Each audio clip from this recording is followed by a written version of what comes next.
ఆయన ఎట్లా పక్కనే ఉన్నాడు.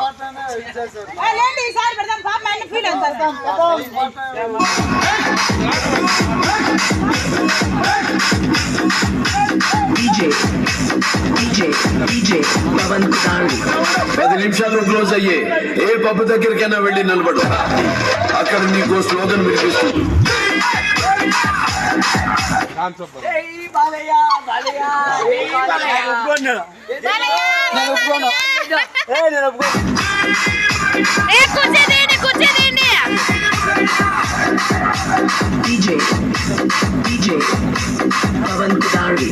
అపాయింట్మెంట్ లేకుండా వస్తే అకేషన్ చూడను, లొకేషన్ చూడను, ఒంటి చేత ఊచకోత కోస్తానా కొనక.